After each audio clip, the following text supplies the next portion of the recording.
तो रिजवाना जी, आपका सवाल है कि अगर हम सारा एनालिसिस वगैरह पीसी में करते हैं, लैपटॉप में करते हैं, और अगर उसका सिर्फ एंट्री जो है वो हमने मोबाइल में लिया तो फिर तो ठीक है ना? नहीं, फिर भी ठीक नहीं है। उसमें क्या दिक्कत है? उसमें ये है कि आप अगर एंट्री मोबाइल में जब लेते हो ना, तो आपका मोबाइल स्क्रीन एक तो छोटा होता है, वो आपको सही से नजर नहीं आता। सिंपल बात है ये, बिल्कुल इसमें कोई ढकी छुपी बात नहीं है कि नजर नहीं आता। चाहे कितनी भी अच्छी आंखें हो, कितनी भी पावरफुल आपकी आई साइट हो, लेकिन नजर नहीं आता। दूसरा ये है कि उसके अंदर जो है टाइम फ्रेम की लिमिटेशन है। आपको बार बार इधर उधर जाने के लिए टाइम फ्रेम में आपको टैप टैप करना पड़ेगा। सबसे बड़ी जो दिक्कत है मेरे को वो ये कि आपको पता है कि स्टॉप लॉस आप जब आप इसमें करते हो ना, एक मिनट में आपको दिखाता हूँ। ये मान लो हमारा स्टॉप लॉस है, ठीक है? ये वाला जो ग्रीन लाइन है, ये स्टॉप लॉस है हमारा, ठीक है? तो आप जब आपने वो किया, इधर ट्रेड किया MT4 में लैपटॉप पे, ठीक है? तो आपने जैसे ही ट्रेड किया उसको आप ड्रैग एंड ड्रॉप करते हो। यहाँ पे आपने बाय किया, इधर से आप इसको ड्रैग करके नीचे लाओगे ना, तो ये इधर से स्टॉप लॉस निकलेगा उसमें से। और अगर आप उसको खींच के उठाकर ऊपर रखोगे तो वो आपका टीपी बन जाएगा। सिंपल है ना, वेरी सिंपल। कि आप जैसे ही उसको खींच के नीचे, स्टॉप लॉस ऊपर, तो टीपी। फोन में ऐसा नहीं होता। फोन में आपको एसएल और टीपी लगाने के लिए एक तो अलग से एक और स्क्रीन में जाना पड़ेगा, तब तक आप उसको नहीं देख पाओगे, ट्रेड को नहीं देख पाओगे। और दूसरा, उधर जाकर आपको फिर नंबर बताना पड़ेगा कि कितने का स्टॉप लॉस लगाओगे आप। यानी फॉर एग्जांपल, अगर मेरा यहाँ पे ट्रेड बना, मान लो कि ये जो व्हाइट लाइन है, ये मेरा ट्रेड है, यहाँ पे मैंने बाय किया, तो अब मैं चाहता हूं कि मैं यहाँ से इधर तक स्टॉप लॉस लगाऊं। तो मुझे इधर देखना पड़ेगा पहले कि मैं क्या करूंगा। पहले मैं स्क्रीन पे जाकर इसको क्लिक करके चेक करूंगा कि राइट पे कितना नंबर है, 1.23442। इसमें से एक डिजिट भी भूल गया तो काम चौपट। अच्छा, फिर इसको आपको डालना पड़ेगा उधर। उसमें जाओगे आप, उधर लिखो, उधर एसएल को क्लिक करोगे तो आपसे पूछेगा कि कितने नंबर पे आप, कितने प्राइस लेवल पे आप एसएल डालना चाहते हो। तो वो प्राइस ये वाला आपको याद होना चाहिए, क्योंकि आपने पहले स्क्रीन में देख लिया, अब आपको वो याद करके लगाना है। जहां जब तक आपने एसएल लगाया तब तक मार्केट अगर मूव कर चुका था तो आपका एसएल तो नहीं लगेगा ना, या जैसे ही लगा उसी वक्त आपका हिट हो जाएगा, या कुछ ना कुछ ऐसा हो सकता है। और दूसरा, फिर इसी तरह आपको टीपी भी लगाना पड़ेगा सोच के। तो कौन सा एक सीरियस व्यक्ति होगा जो इस तरह करेगा? क्यों करेगा कोई ऐसा? क्यों करेगा कोई? नहीं करना चाहिए, जाहिर है। ठीक है? तो आपको एसएल और टीपी ये दोनों, मैंने आपको बताया था आप लोगों को कि मेरा एक दोस्त है, पता नहीं शायद वो वीडियो ये देखेगा, कभी ना कभी तो देखेगा। वो बेचारा मैं हंसता हूँ, ये रोने की बात है कि वो he is struggling so hard. उसको पता नहीं चल रहा कि क्या प्रॉब्लम है उसके साथ, लेकिन अभी तक वो इस इल्यूजन में कि मैं तो I am a damn top trader.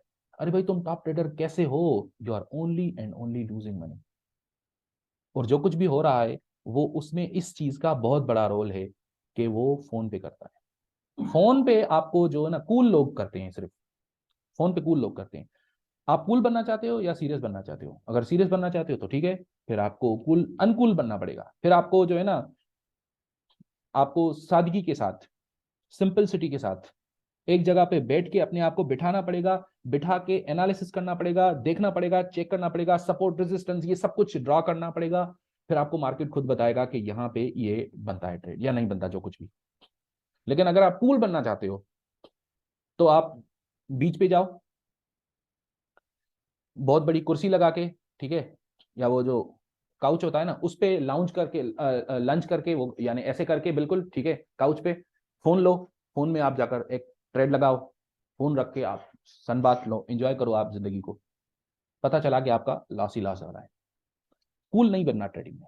Cool बनने की कोई जरूरत ही नहीं है हमें। खैर, अब हम आगे चलते हैं कि यहाँ पे आपने बाय किया, और ये जैसे ही ये झटका मारा ऊपर, तो आपने कहा यार ये तो कमाल हो गया, ये तो बहुत बड़ा कमाल हो गया। यानी सही किया था मैंने, यानी सही जगह पे मैंने ट्रेड लिया। ठीक है, ऊपर गया मार्केट, जैसे ही ऊपर गया वापस नीचे इधर आया। अब ये यहाँ पे एक बिल्कुल आपकी वही स्टोरी बन रही है जो हम बार बार मैं आपको बताया करता हूँ। इसको आप क्या बोलोगे? ये वाला, ये स्प्रिंग है, सिंपल है ना? ये सेलिंग क्लाइमेक्स, ऑटोमेटिक रैली, उसके बाद एक सेकेंडरी टेस्ट, ये वाला फेल हुआ। फेल इस वजह से हुआ क्योंकि पास होने का मतलब है कि मार्केट ऊपर चला जाए, ऊपर नहीं गया, यानी ये फेल्ड सेकेंडरी टेस्ट हुआ। उसके बाद थोड़ा सा मार्केट ऊपर जाते ही फिर नीचे, इधर फिर इधर ये स्प्रिंग स्प्रिंग मारा। स्प्रिंग के बाद इस वाले बार को हम क्या बोलेंगे? वेरी वेरी सिंपल, ये जंप अक्रॉस द क्रीक है ना? जंप अक्रॉस द क्रीक के बाद वापस जब मार्केट आता है तो उसको बोलते हैं backup to the edge of the creek. Backup to the edge of the creek यानी ब्यूअक। ब्यूअक के बाद फिर अप ट्रेंड, और अप ट्रेंड के बाद जब मार्केट यहाँ आया दोबारा और ऐसे रिएक्ट कर रहा है, तो आप जान जाओ कि यहाँ पे भी कोई बाइंग अपॉर्चुनिटीज हो सकती हैं। अब आप यहाँ पे अपना एसएल तो जाहिर है उठा के इधर रखोगे, या जब आपने ये वाला देखा, ये वाले भाई साहब जब आपने देखे ना, तो आप अपना मेजर मेजर पोर्शन तो कम से कम एग्जिट कर दोगे। और जैसे मैंने आपको पहले बताया कि इधर भी एक रेजिस्टेंस बनता है, तो आप टुकड़ा तो यहाँ जरूर एग्जिट करो, थोड़ा टुकड़ा यहाँ पे करो, और बाकी मेजर पोर्शन यहाँ पे एग्जिट करो, थोड़ा सा छोड़ दो भले, थोड़ा सा, बिल्कुल थोड़ा सा यानी 5% of your lot sizing, position size आप छोड़ सकते हो। 5%, 1% इतना कम हो जाता है, फिर आप उसको देखोगे ही नहीं यार, छोड़ो 1% से क्या फर्क पड़ता है। 5%, 5% आप अपनी पोजीशन आखिर में भले छोड़ दिया करो, उसमें कुछ ना कुछ कोई बड़ा हो सकता है, कोई बड़ा झटका आ जाए तो आपको वो जाहिर है उस वक्त तक आपने अपने एसएल को भी ब्रेक इवन पे रख दिया होगा, टेंशन नहीं होगी ना। फिर अगर बहुत बड़ा झटका आपके फेवर में लग गया तो छक्का लग जाएगा, अगर नहीं लगा तो ठीक है, it's okay, no problem at all. लेकिन अगर कोई आपको ये बोलता है कि मैं ये प्रिडिक्ट कर सकता हूं कि अभी बड़ा झटका लगने वाला है, तो वो गलत बोल रहा है। इसलिए 5% आप चांस पे छोड़ रहे हो। मैं ये नहीं कह रहा कि आप कह रहे हो कि अभी ये बड़ा झटका लगने वाला है, you don't know and it is unknowable, कोई जान नहीं सकता, इसलिए आप जानने की कोशिश भी ना करो। यहाँ पे दूसरा ट्रेड बन सकता है, यहाँ पे आपका इधर इधर ये, क्योंकि ये बैक होल्डिंग है और ये बैकअप टू द एज है, और आप अगर देखो गौर से तो ये क्या है, this is Asian law, isn't it? Asian law है ना ये व्हाइट वाला एशियन लो, बहुत दूर से ये एशियन लो, ये इंपॉर्टेंट लेवल बना हुआ है, तो ये एशियन लो है, यानी इसका मतलब हुआ कि ये मार्केट एशियन लो के नीचे गया था, उसको स्प्रिंग करके और फिर ऊपर आया और यहाँ पे दोबारा टेस्ट कर रहा है। एक्सीलेंट बाइंग अपॉर्चुनिटी, यहाँ पे बाय करो इधर। सिंपल, देखो ना, आपको लेवल्स बताएंगे खुद कि कहाँ पे क्या करना है। लेवल्स यानी सपोर्ट, रेजिस्टेंस और ये सारे जो लेवल्स हैं ये आपको खुद बताएंगे। और फिर आपने इस यहाँ पे जो रेजिस्टेंस है इसके थोड़ा नीचे यहाँ पे इधर आपने रख दिया टीपी। अब यहाँ पे मैं बहुत बड़ा टीपी इसलिए नहीं रख रहा क्योंकि ये स्प्रिंग नहीं है ना ये स्प्रिंग नहीं है, पीछे स्प्रिंग था, स्प्रिंग का बहुत बड़ा हो सकता है, स्प्रिंग बोर्ड का भी बहुत बड़ा हो सकता है, स्प्रिंग बोर्ड का भी आपको पता है, नहीं पता तो मैं आपको बताऊंगा आगे। लेकिन ये 3.5 is really more than enough, ठीक है। ये रेजिस्टेंस है इधर, आपने इससे थोड़ा नीचे रखा, 3.62 को हम 3.5 मान लेते हैं, तो 3.5 ये बना, उसके बाद फिर ऊपर गया, ये क्लियर वीकनेस शो किया, आपने सोचा चलो अच्छा है, मैंने सही टाइम पे मैं निकल लिया, और फिर ये नीचे आया, नीचे जाने के बाद अब दोबारा ऊपर जाने की कोशिश कर रहा है, तो यहाँ पे आपके लिए एक बड़ी बेहतरीन और बड़ी सिंपल स्ट्रेट फॉरवर्ड किस्म की डिस्ट्रीब्यूशन स्ट्रक्चर बन रही है। और वैसे भी आपको ये पता है, ये मालूम होगा कि ये बीसी बार है, ये बाइंग क्लाइमेक्स है, बाइंग क्लाइमेक्स ऐसे ही होता है ना, ये तो हमें पता है ना। और अगर हम इसको ये बनाएं, अच्छा ये आपने अगर इतना सारा चार्टिंग नहीं किया हुआ था, कोई दिक्कत नहीं, कोई बात ही नहीं है, अभी तो कर सकते हो ना कम से कम। यानी मैं कह रहा हूं कि अब जब मार्केट यहां पहुंचाए, इधर इधर इधर, तब आप भले पीछे जाकर इसको चार्टिंग करो, अरे हाँ यार ये तो ओवरबॉट हो चुका, अच्छा एक तो ओवरबॉट हुआ, और फिर ऐसे बना। ये स्ट्रक्चर किस चीज का है, ये स्ट्रक्चर इस तरह का, ये यानी मिड क्लोज होना, ब्लू बार, ओवरबॉट, मिड क्लोज, ये बाइंग क्लाइमेक्स, बिल्कुल ये it's a signature of buying climax. तो ये बाइंग क्लाइमेक्स आ गया, आपने इसको भी मार्क किया। जब आपने मार्क किया, अच्छा आप जब मार्क करते जाओगे ना आपको बहुत मजा आएगा, आपको चीजें समझ आएंगी। ये ऑटोमेटिक रिएक्शन है, अगर ये ऑटोमेटिक रिएक्शन यहाँ पे फिनिश होगा, जो कि यहाँ पे फिनिश होने के चांसेस बहुत सारे हैं। क्यों, मुझे कैसे पता चला कि यहाँ पे बहुत सारे चांसेस हैं कि ये ऑटोमेटिक रिएक्शन यहीं तक रहेगा, इससे नीचे नहीं जाएगा? ऐसा भी हो सकता है ना कि ऑटोमेटिक रिएक्शन के चक्कर में बहुत नीचे चला जाए। तो भाई ये इस वजह से नहीं होगा, एक तो इसके बैकग्राउंड में स्ट्रेंथ इतना ज्यादा है कि ये अभी इतनी जल्दी नीचे नहीं जाएगा। देखो, जब पीछे बहुत बड़ा स्ट्रेंथ के साथ अप ट्रेंड हो ना, तो फिर डिस्ट्रीब्यूशन पूरा फुल फ्लेज्ड डिस्ट्रीब्यूशन बनने के बाद, इतना बड़ा डिस्ट्रीब्यूशन बनने के बाद ही मार्केट ऊपर जाता है। और अगर पीछे कोई इतनी ज्यादा वो ना हो, स्ट्रेंथ ना हो, तो एक एक झटके में भी मार्केट उधर से ऊपर नीचे, ऊपर से जाकर नीचे गिर सकता है। उसके लिए जरूरी होगा कि पीछे एक एंकर हो यूटी करने के लिए, है ना, तो फिर उस एंकर को यूटी करके मार्केट उधर ही एक झटके में भी गिर जाता है। लेकिन जब इतनी अच्छी स्ट्रेंथ मार्केट ने पीछे दिखाई है, तो ये एक झटके में नहीं गिरेगा। चांसेस हैं कि हाँ, अब यहाँ पे कुछ भी हो सकता है, मैं ये नहीं कह रहा कि कभी भी नहीं गिरेगा एक झटके में, मैं इसीलिए तो बोलता हूं ना कि कुछ भी हो सकता है मार्केट में, इसलिए we always always always need SL. SL के बगैर हम इसलिए तो काम नहीं करते ना, क्योंकि कुछ भी हो सकता है ना। तो एक तो ये है कि स्ट्रेंथ ने बहुत सारी शो की है बैकग्राउंड में, और दूसरा आपने ये नोट किया कि जैसे ही मार्केट नीचे आ रहा है तो वॉल्यूम्स हैव फॉलन, वॉल्यूम्स बिल्कुल कम हो गए हैं, खत्म हो गए हैं। और ये इसका वॉल्यूम भी बढ़ा है, लेकिन वो बैक होल्डिंग की वजह से बढ़ा, यानी ये बैक होल्डिंग है, ये बैक होल्डिंग बार है, ये कोई डाउन बार नहीं है, इसको हम ऑफिशियली कोई डाउन बार नहीं बोल सकते, इसको हम बैक होल्डिंग ही बोलना पड़ेगा, क्योंकि मिड क्लोज हुआ। और तीसरा, ये एक इंपॉर्टेंट लेवल पे आया हुआ है ना, एशियन हाई है ना ये, तो एशियन हाई पे आया है, गिरते वक्त उसका वॉल्यूम कम हुआ, गिरते वक्त वॉल्यूम कम हुआ, बैकग्राउंड में इतनी स्ट्रेंथ थी, पॉइंट नंबर 1 बैकग्राउंड में स्ट्रेंथ, पॉइंट नंबर 2 गिरते वक्त वॉल्यूम कम होता गया, पॉइंट नंबर 3 अभी पहुंचा है इंपॉर्टेंट सपोर्ट लेवल पे यानी एशियन लो, और पॉइंट नंबर 4 वो इटसेल्फ एक बैक होल्डिंग बार बन रहा है। बाय करो, बाय करो, बाय किया आपने, और यहां पे आपने देखा कि ये तो अपथ्रस्ट है, ये तो अपथ्रस्ट है किसका, इसका, इस बीसी का अपथ्रस्ट है ये। अगर ये अपथ्रस्ट है तो अपथ्रस्ट के बाद आप क्या एक्सपेक्ट करोगे, आप यूटी के बाद आप टट एक्सपेक्ट करोगे, यानी test of upthrust, test of upthrust. तो टेस्ट ऑफ अपथ्रस्ट पे अगर ये वाला अकेला बार बनता ना, ये वाला, तो भी बहुत अच्छा था, क्योंकि ये क्या है, ये एनडी बार है ना, नो डिमांड बार है। चलो क्लियरली एनडी नहीं है, बिल्कुल एनडी नहीं है, क्योंकि volume less than previous two नहीं है, लेकिन उसके बाद आपने सोचा कि यार ये बार तो अच्छा है, लेकिन हो सकता है ऊपर जाए, तो आप अपनी एंट्री को थोड़ा रिफाइन करने के लिए आपने थोड़ा सा सब्र किया, और आपने यहाँ पे इधर बिल्कुल sweet deal was given to you. यहाँ पे तो अभी तो सेल कर सकते हो ना, आप यहाँ पे सेल करोगे, वेरी वेरी सिंपल। आप देखो ना, सच अ स्वीट ट्रेड आपको मिला, बिल्कुल इजी। आपने जब यहाँ पे सेल किया तो आपका कम से कम ये टारगेट होगा, कम से कम एशियन लो टारगेट होगा, वरना डिस्ट्रीब्यूशन हुआ है तो ये नीचे भी जा सकता है। तो इसलिए आप पहला टारगेट एशियन लो को रखो। अगेन आप अपनी पोजीशन को स्प्लिट करो आधे आधे में, आधा उधर आधा उधर। तो यहाँ आपने एक ट्रेंड चैनल बनाया, और आपने देखा कि ये कितना नीचे जाता है, इसको आपने उठा के यहाँ रखा, ठीक है, इधर इसको टच करने के लिए, इसको कवर करने के लिए, ठीक है। और आप कम से कम फिर यहां तक तो रखोगे ना अपना, यानी इसके नीचे तक तो रखोगे ना, तो आपके पास एक ऑप्शन तो ये है। अब देखो ना, यही प्रॉब्लम है ट्रेडिंग के अंदर के लोगों के पास ऑप्शंस बहुत सारे हैं ना, और ऑप्शंस के साथ रेस्पॉन्सिबिलिटी आती है, फ्रीडम आती है। फ्रीडम, मैं आपको गारंटी के साथ कहता हूं, लोगों को तबाह कर देता है, फ्रीडम लोगों को तबाह कर देती है। फ्रीडम, लोगों को फ्रीडम नहीं चाहिए, नहीं चाहिए, इंसान को फ्रीडम नहीं चाहिए, क्योंकि इंसान को फ्रीडम तबाह कर देती है। सिर्फ उन लोगों को फ्रीडम आबाद कर देती है जो डिसिप्लिन्ड होते हैं। अगर आपके पास फ्रीडम है, आपके पास बहुत सारा टाइम है, बहुत सारा पैसा है, अच्छी हेल्थ है, और आपके पास यानी ये सब कुछ है, तो आप क्या करोगे, आप शायद वही करोगे जो मोस्टली लोग करते हैं। और मोस्टली लोग क्या करते हैं, ड्रग्स में, गलत हरकतों में, अजीब किस्म के लाइफस्टाइल में घुस जाते हैं, और फिर वहां से वो कभी रिकवर नहीं कर पाते, फिर डिप्रेशन में चले जाते हैं। हालांकि ये वो चीजें हैं जो हर इंसान को चाहिए। आपको फ्रीडम चाहिए, आपको पैसा चाहिए, आपको बहुत, आपको चीजें चाहिए, मटेरियल चाहिए, आपको फैमिली चाहिए, लेकिन व्हाट इफ ये सारी चीजें आपके पास छोटी एज में ही आ जाएं, तो आप क्या करोगे, हो सकता है आप अपने आप को तबाह कर दो। इसमें भी ऐसा ही होता है, क्योंकि अब आपके पास ऑप्शंस बहुत सारे हैं। आप यहाँ पे एग्जिट करोगे, इधर करोगे, वहां एग्जिट करोगे, इतने यहाँ पे एग्जिट करोगे, कितना करोगे, अपनी पोजीशन साइज को 2 हिस्सों में तकसीम करोगे, या 3 में, या 5 में, या 10 में।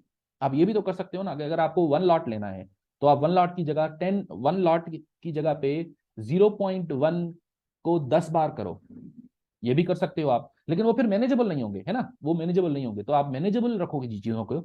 शुरू में मैं कहूंगा कि आप सिर्फ 2 तक रखो अपनी पोजीशन को, या अगर आप वैसे भी सारा दिन बैठे हो स्क्रीन पे, तो आप ऐसा कर लो कि आप खुद बैठे रहो, और आप जब आप एक लेवल पे देखो तो आप वहां पे खुद टुकड़ा, आधा टुकड़ा एग्जिट कर लो। बहुत सारे ऑप्शंस हैं, बहुत सारी चीजें हैं, इसलिए मैं कोई एक फार्मूला आपको नहीं बता सकता।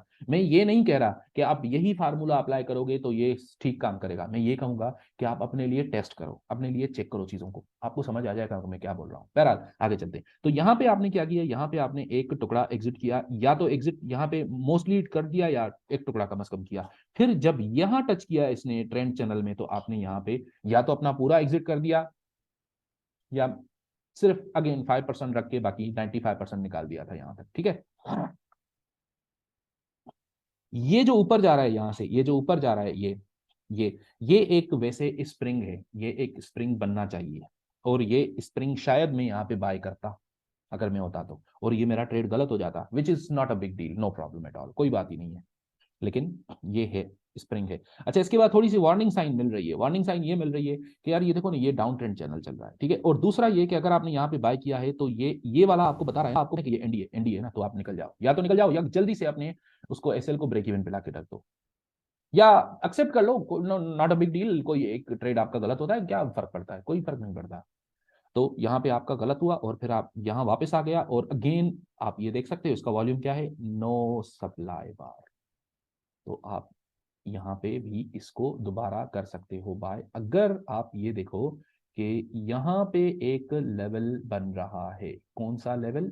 अब मुझे पता है कि ये सारा बहुत सारा क्लटर्ड हो गया है, तो अब मैं क्या करूंगा, अब मैं जाहिर है ये करूंगा कि मैं इसको ये ग्रीन वाले से जान छुड़ाऊंगा। ये ग्रीन वाला क्योंकि अभी ये किसी काम का नहीं रहा, ठीक है। ये ब्लू वाला भी किसी काम का नहीं रहा, तो अब थोड़ा सा मेरा यहाँ पे सफाई होगी। ये रेड वाला तो ये तो हो गया ना कब का, तो इसको भी निकालो। ये व्हाइट वाला अभी भी सीम्स इंपॉर्टेंट, क्योंकि अच्छा इस तरह की लाइन को हम बोलते हैं एक्सिस लाइन, एक्सिस लाइन की तरह, क्या बताऊंगा कभी, ठीक है। और ये ट्रेंड चैनल तो ये तो फिर ये तो काम का है ना हमारे लिए। और फिर यहाँ पे एक और लेवल हमारे पास है, ये वाला, ठीक है। आपने देखा कि अगेन वही स्टोरी कि जब मार्केट इस तरफ आ रहा है तो इसका जो बिहेवियर है वो कैसा है, गिरने वाला। अब यहाँ पे गिरने वाला बिहेवियर काफी खतरनाक लग रहा है, लेकिन फिर भी मिड क्लोज, यानी यहाँ इसके बाद और ये वाला बार, इसका इतना वॉल्यूम भी नहीं है ना, इसका इतना वॉल्यूम ही नहीं है, छोटा सा वॉल्यूम पे नीचे गिरा, उसके बाद फिर संभला, फिर संभला, फिर संभला। और जब ये इधर से बाहर निकलने की कोशिश कर रहा है, तो या तो आप यहाँ पे बाय करो या फिर आप इधर बाय कर लो भले। आपने अगर इधर बाय किया तो आप कहाँ पे टारगेट रखोगे, कम से कम ये वाला टारगेट रखोगे। अगेन यहाँ पे टारगेट रख के कैसे, यहाँ पे हमने बाय किया और इधर इसका स्टॉप लॉस रखा इधर, ठीक है। और इसका टारगेट हमने रखा यहाँ तक, इधर तक। तो इधर पहला टारगेट यानी 50% कम से कम आपने यहाँ पे निकाल दिया, ठीक है। जैसे ही आपने 50% निकाला, उसके बाद एसएल को भी उठा के ब्रेक इवन पे डाला और आपका एसएल हिट हो गया। इधर इस वाले बार ने आपका एसएल हिट कर दिया, कोई बात नहीं। वैसे यहाँ पे you could see it coming, आप यहाँ पे देख सकते थे कि शायद कुछ ऐसा होने वाला है। क्यों? क्योंकि ये 3 बार लगातार, 3 बार से जिनमें कोई अपसाइड प्रोग्रेस नहीं हो पाया। और जब डाउन बार की बारी आई तो इतना जोर से नीचे गिरा कि बहुत सारी डाउन साइड प्रोग्रेस हो गई।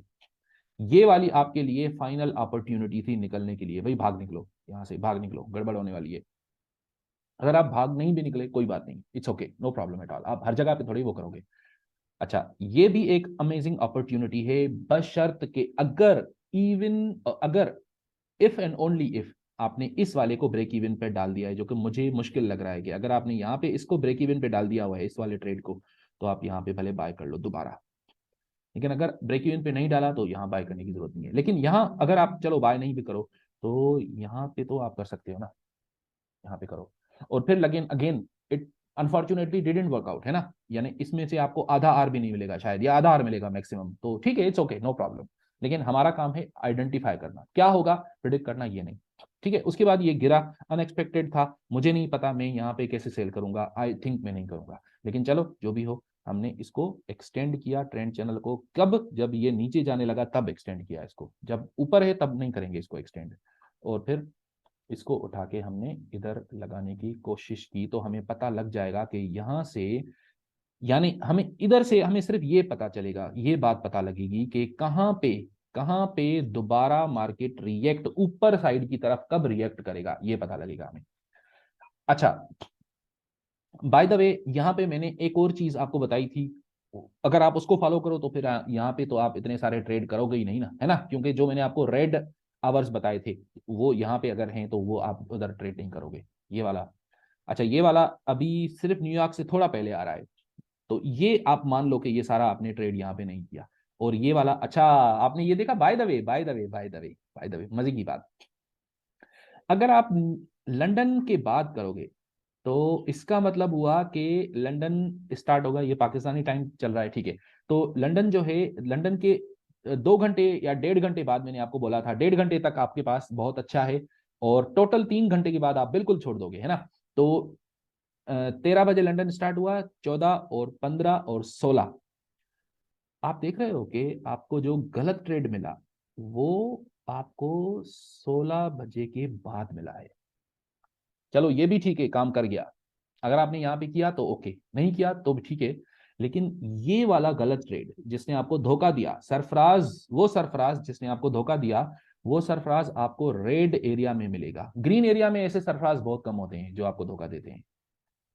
तो यहाँ पे आप देखो कि ये वाला, यहाँ पे इधर ये वाला रेड एरिया है ना, है ना, क्योंकि ये 3 घंटे बाद, और यानी 2 घंटे पहले, न्यूयॉर्क से 2 घंटे पहले, लंदन से 3 घंटे बाद। तो ये वाला जो है, ये इधर आपको वो ढेरों सरफराज मिलेंगे जो आपको धोखा देंगे, और वो पाकिस्तानी नहीं है। तो आगे चलते हैं फिर। यहाँ पे, यहाँ पे ये भी वो सरफराज है जिसने आपको धोखा दिया, या चलो धोखा ना भी दिया, आप अगर बच गए तो ठीक है, ओके, लेकिन आपने यहाँ पे अपना ट्रेंड चैनल चेंज किया और फिर आप यहाँ पे ये गिर गया। जब ये गिरने लगा तो आपने अपने ट्रेंड चैनल को एडजस्ट किया, एडजस्ट करके उसको क्लोन करके नीचे रखा, तो आपको अंदाजा हुआ कि ये कहां से मार्केट ऊपर उठने की कोशिश करेगा, और ये आपको कहां अंदाजा हुआ कि ऊपर उठने के भी चांसेस हैं। अब ये देखो ना, ये तो इतना जुल्मी गिर रहा है नीचे, इतना जुल्म कर रहा है कि आप सोचोगे यार ये तो अब गया, ये तो नीचे ही जाएगा। लेकिन अनएक्सपेक्टेड, अनबिनोन्स टू यू, आपको पता ही नहीं लगा कि पीछे क्या हुआ। इधर से ये हुआ कि इधर से अचानक से एक जोरदार अपवेव आ गई। अगर इस तरह की जोरदार अपवेव हो तो उसको हम क्या नाम देते हैं, आपको तो पता है ना, उसको हम बोलते हैं ऑटोमेटिक रैली। जब भी इस तरह की जोरदार अपवेव हो, आउट ऑफ ब्लू आ जाए, अनएक्सपेक्टेड आ जाए, तो उसको हम क्या बोलेंगे, अनएक्सपेक्टेड हो या एक्सपेक्टेड हो, लेकिन उसको हम बोलेंगे ऑटोमेटिक रैली ना। तो ये ऑटोमेटिक रैली, यहाँ इधर तक ऑटोमेटिक रैली हुई, इधर तक, यहां तक, है ना। और फिर अगर ये ऑटोमेटिक रैली है, आप बैकवर्ड जाकर, पीछे जाकर आप लेबल कर सकते हो, नो प्रॉब्लम एट ऑल। अगर ये ऑटोमेटिक रैली है तो फिर जहां से स्टार्ट हुई ऑटोमेटिक रैली, यानी ये वाला बॉटम लो पॉइंट जहां से स्टार्ट हुई, ये सेलिंग क्लाइमेक्स है ना। अगर ये सेलिंग क्लाइमेक्स है तो फिर ठीक है, हमें समझ आ गया। और इस सेलिंग क्लाइमेक्स को हम क्या करेंगे, इसके नीचे सपोर्ट लगाएंगे ना, तो आपको एक बड़ा मजेदार स्प्रिंग मिला यहाँ पे, और ये न्यूयॉर्क सेशन में है। तो ये अगेन वो सरफराज है जो धोखा नहीं देगा। तो इसलिए आप यहां पे ट्रेड करोगे, इधर इसके अंदर ट्रेड करोगे। और मजे की बात अगर मैं आपको दिखाऊं, अगर आपने यहां पे बाय किया था और आपने इसको अभी तक एग्जिट नहीं किया, तो आप अभी तक प्रॉफिट में चल रहे हैं। ये देखो आप, ये इतना ऊपर आया है, और ये नियरली डेली हाई को, यस्टरडेज हाई को जगह टच किया है। ये यस्टरडेज हाई इतना ऊपर गया है। अब आपको, मैं समझता हूं कि आपको पता नहीं था, लेकिन जब ये स्ट्रक्चर बन रहा था, तब अगर आपने सोचा हो, तो आप ये देखो ना, इधर से अगर हम इसको कैलकुलेट करना शुरू करें ना, तो ये सारा क्या है, ये सारा एक्यूमुलेशन है ना। तो अगर ये सेलिंग क्लाइमेक्स आपने मार्क कर दिया और आपने बिल्कुल क्लियर स्प्रिंग देखा, लेकिन आपसे मिस हो गया, समहाउ आपसे अगर मिस हो गया, नो प्रॉब्लम, कोई बात नहीं। आप दोबारा आपने देखा कि ये अगेन, ये अब टेस्ट ऑफ स्प्रिंग हुआ, ये वाला टॉस हुआ, ये इसको हम टॉस बोलते हैं, ये टॉस हुआ, टॉस, ये टेस्ट ऑफ स्प्रिंग हुआ ना। तो अब ये टॉस के बाद, अब ये टॉस के बाद आपको मल्टीपल अपॉर्चुनिटी दे रहा है। अब आपको ये दोबारा यहाँ पे ये भी अपॉर्चुनिटी तो है ना आपके पास, ये वाली ये कमाल की अपॉर्चुनिटी है, कमाल की अपॉर्चुनिटी है। अगर आप इधर भी नहीं कर रहे हो बाय, ठीक है, कोई बात नहीं। ये जब यहां से जंप अक्रॉस द क्रीक किया, jump across the creek, jump across the creek का मतलब क्या है, कि जब मार्केट जोर से ऊपर निकले और अपनी रेंज से, अपने रेंज से बाहर आ जाए और वॉल्यूम्स भी बढ़ने लगे, उसको हम बोलते हैं जंप अक्रॉस द क्रीक। और इन दोनों को मैं ब्लू कलर दिया करता हूँ, ठीक है, तो ये ब्लू हो गया, ठीक है। तो ये वाला जंप अक्रॉस द क्रीक हुआ। अब नोट करो वॉल्यूम, जब ये बाहर निकला तो वॉल्यूम्स बढ़े, जब ये बाहर अपने इस रेंज से बाहर निकला। अच्छा, अब मेरे ख्याल से ये जो व्हाइट वाला है ना, अब इसको हम निकालते हैं, ये किसी काम का नहीं। अब जब ये बाहर निकला रेंज से, तो इसके वॉल्यूम्स बढ़ने लगे, ऊपर अपसाइड की तरफ वॉल्यूम्स बढ़े, वॉल्यूम्स बढ़े, और फिर जब नीचे भी नहीं आ पाया, यहां तक, यहीं रुक गया, यहीं रुक गया। तो इसको हम क्या बोलेंगे, इसको हम बोलेंगे, यानी ये वाला एरिया जो है, इस एरिया को बोलेंगे backup to the edge of the creek, है ना। ये जैक है, ये जंप अक्रॉस द क्रीक है, और ये बैकअप टू द एज है। तो इधर आपके पास एक ये तरीका भी है, आप इसको यूं करो, सिंपल। क्या करोगे आप, फर्स्ट टच ये वाला, सेकंड टच ये वाला। अब जैसे ही इसके अंदर ओवरसोल्ड हो जाए और अगर रिएक्ट करे, तो आप इसको बाय करो। अब इसके लिए आप और भी छोटे टाइम फ्रेम में जाओ, ताकि आपको जल्दी अपॉर्चुनिटी मिले। ये देखो आप, ये देखो इधर, या इवन आप 1 मिनट में भी जा सकते हो, 1 मिनट में आपको और भी अच्छी रिफाइंड एंट्री मिलेगी। लेकिन याद रहे आप 1 मिनट में रह ना जाना, ऐसा ना हो कि आप बस 1 मिनट के ही होके रह जाओ। खतरनाक है 1 मिनट, बहुत खतरनाक, डेंजरस, वेरी डेंजरस। तो ये एक मेरे ख्याल से, अच्छा ये देखो ना आप अब यहाँ पे एंट्री मारने के लिए करेज चाहिए, बहुत करेज चाहिए, क्योंकि ये हाई वॉल्यूम पे नीचे गिरा है। अगर मैं यहाँ पे करता तो मैं यहाँ पे करके, और इसके इसके फौरन नीचे नहीं, बल्कि इस ये जो है ना, ये वाला जो ब्लू लाइन चल रहा आ रहा है, इसके नीचे रखता। बल्कि और भी सेफ होने के लिए मैं इसके भी नीचे, ये वाला था ना, ये वाले जो रेड भाई हैं, इनके भी नीचे रख देता मैं, तो अब तो बहुत सेफ है। ठीक है, अब उसके बाद फिर वापस चले जाओ आप 3 मिनट पे। जैसे मैंने कहा डोंट स्टे, कुछ लोग बेचारे जब नीचे जाते हैं ना, नीचे की दुनिया में जाते हैं, तो वहीं पे वहीं खो जाते हैं, गुम हो जाते हैं कहीं। 1 minute time frame, very dangerous, very very dangerous world, it's like quantum world, quantum physics, अजीब अजीब किस्म के रूल्स हैं। दुनिया ऐसे मूव करती है कि आपको पता ही नहीं चलता कि क्या होने वाला है। अच्छा, यहाँ पे एक मेजर रेजिस्टेंस पीछे से आ रहा है, तो आप यहाँ पे टुकड़ा जरूर लोगे, कम से कम टुकड़ा ले लोगे। या आप एक काम करो, यहाँ पे आप मेजर ले लो, मेजर पोर्शन यानी 70% निकाल लो। 70% निकाल लिया, उसके बाद जब ये से ऐसे ऊपर आया, तो आपने सोचा कि अब यहाँ पे निकल जाना चाहिए। यहाँ आपने इधर अगेन ट्रेंड चैनल लगाया इधर से। ठीक है, अब इसको निकालो आप। पहला आपका टीपी इधर था, कितना, 2.3, ठीक है, 2.33, 2 मान लो इसको आप, वो भी ठीक है। ओके, अब इसको हम क्या करेंगे, ऑरेंज करके और इसको क्लोन करके ऊपर इसके रखेंगे, तो हमें पता लगेगा कि ओवरबॉट हो रहा है या नहीं। अच्छा, ये ऊपर चला गया, ओवरबॉट हो गया, फिर आपने अगेन इसको चैनल को रिफाइन किया, अब आपने यहाँ पे रखा चैनल को इधर।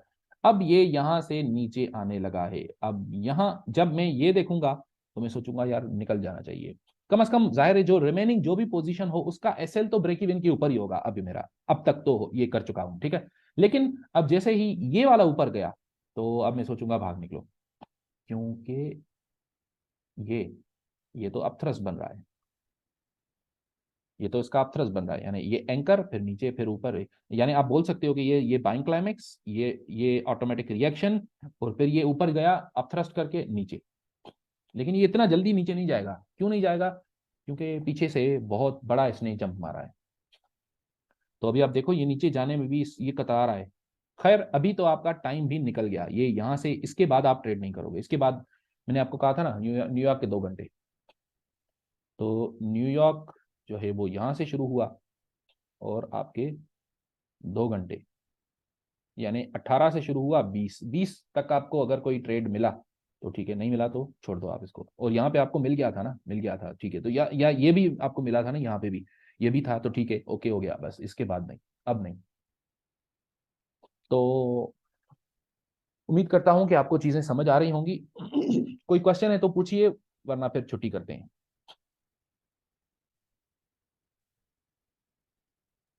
नहीं सर। ओके, वसीम भाई। नहीं सर, कोई भी नहीं है sir. Okay, Use it, break it, fix it, crash it, change it, melt it, grade it, draw it, point it, zoom it, press it, snap it, work it, quick erase it, write it, cut it, paste it, save it, load it, check it, quick rewrite it, plug it, play it, burn it, rip it, write it.